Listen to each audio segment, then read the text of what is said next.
চাল কুমড়া ভাজি ছোট বড় কম বেশি সবারই কিন্তু পছন্দ। এমন একটা রেসিপি যেটা ভাত রুটি পরোটার সঙ্গে হোক না কেন সবটার সঙ্গে কিন্তু একদম অসাধারণ লাগে। তো হ্যাঁ বন্ধুরা, আজকে আমি তোমাদেরকে চাল কুমড়ার একটা অসম্ভব লোভনীয় একটা রেসিপি দেখাতে চলেছি। আশা করি ভিডিওটি না টেনে আমার সঙ্গে থাকবে। তো চলো ভিডিওটি শুরু করা যাক। তো দেখো, চাল কুমড়া ভাজি করার জন্য সবার আগে চুলায় একটা ফ্রাই প্যান বসিয়ে দিয়েছি। তো এটাতে আমি এখন দিয়ে দিচ্ছি 3-4 চা চামচের মতো সাদা সয়াবিন তেল। তেলটা গরম হয়ে যাওয়ার পর এখন আমি এখানে দিয়ে দিচ্ছি একটা বড় সাইজের পেঁয়াজ কুচি, একটা রসুন কুচি আর দিয়েছি 2-3টা কাঁচামরিচ ফালি করে। এখন সবগুলো উপকরণ খুব ভালোভাবে নেড়ে চেড়ে নিচ্ছি। আর এই ভাজিতে কি কি দিচ্ছি সেটা তোমাদেরকে আমি রান্না করতে করতে দেখিয়ে দেব। একদম সাদামাটাভাবে খুব কম তেল মশলায় তোমাদেরকে দেখানোর চেষ্টা করেছি। দিয়ে দিলাম স্বাদ মতো লবণ। তো আমি এখানে হাফ চা চামচ করে 1 চা চামচ লবণ দিয়ে দিলাম হাফ চা চামচ হলুদের গুঁড়া দিয়ে সবগুলো উপকরণ একসঙ্গে মিক্স করে নিচ্ছি।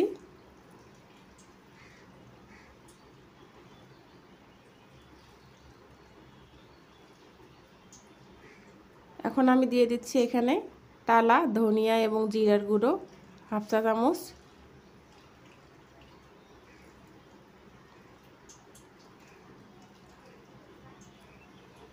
এখন দিয়ে দিচ্ছি হাফ চা চামচ শুকনো মরিচের গুঁড়া। তোমরা যদি ঝালটা খেতে পছন্দ না করো তাহলে সেক্ষেত্রে কিন্তু এই শুকনো মরিচের গুঁড়াটা স্কিপ করতে পারো বা একটুখানি কমিয়ে দিতে পারো। এখন দিয়ে দিচ্ছি ছোট চিংড়ি হাফ কাপের মতো। তোমরা চাইলে এটা স্কিপ করতে পারো আর চাইলে এখানে কিন্তু শুটকিটাও ব্যবহার করতে পারো।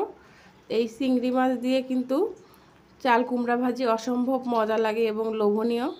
তো আমি রিকোয়েস্ট করব একবার হলে বাসায় তৈরি করার জন্য। তোমরা তো অনেকেই অনেকভাবে এই চাল কুমড়া ভাজি খেয়েছো, তো আমি রিকোয়েস্ট করছি আবারও একবার হলে বাসায় এইভাবে ট্রাই করার জন্য। আশা করি তোমাদের মুখে সারা জীবন লেগে থাকবে। এখন আমি দিয়ে দিচ্ছি চাল কুমড়োগুলো। তো আগে থেকে আমি কেটে ধুয়ে পানি ঝরিয়ে রেখে দিয়েছিলাম, তো সেগুলো দিয়ে দিলাম। একদম অল্প তেল মশলায় এবং ঝটপট তৈরি করার জন্য তোমরা কিন্তু যে কেউ একবার এই রেসিপিটি ফলো করতে পারো। আশা করি তোমাদের মুখে লেগে থাকবে।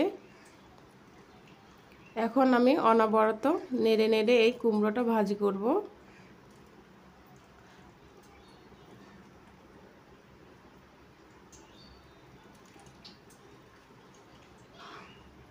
তো বন্ধুরা, আমার এই ছোট্ট ভিডিওটি দেখতে দেখতে যদি কোনো একটা জায়গা তোমাদের ভালো লেগে যায়, প্লিজ লাইক কমেন্ট শেয়ার এবং সাবস্ক্রাইব করে আমার এই ছোট্ট পরিবারের পাশে থেকো। আর যারা ফার্স্ট টাইম আজকে আমার ভিডিও দেখছো, এইরকম সুন্দর সুন্দর ভিডিও সবার আগে পেতে হলে চ্যানেলটি সাবস্ক্রাইব করে অল নোটিফিকেশন অন করে দিও।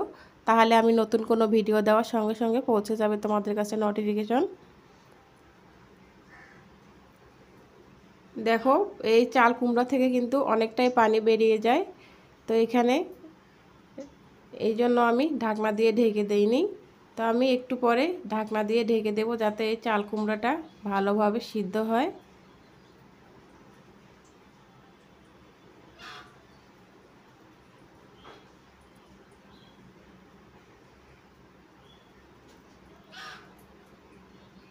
আর যারা নতুন বন্ধু পুরনো বন্ধু এতদিন থেকে আমার পাশে সাপোর্ট করে যাচ্ছ, প্লিজ চ্যানেলটি সাবস্ক্রাইব করে অল নোটিফিকেশন অন করে দিও। আর তোমাদেরকে জানাই আমার পক্ষ থেকে প্রাণ ভরা ভালোবাসা। তোমাদের সহযোগিতা ছাড়া আমার এগিয়ে যাওয়া সম্ভব না।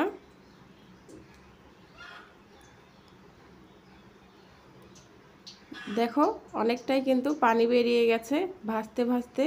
এক পর্যায়ে দেখো একদম লাল লাল এবং ভাজা ভাজা হয়ে যাবে, নিচ থেকে পানিটাও শুকিয়ে যাবে। তাহলে বুঝতে হবে এই কুমড়োটা কিন্তু ভাজা হয়ে গেছে।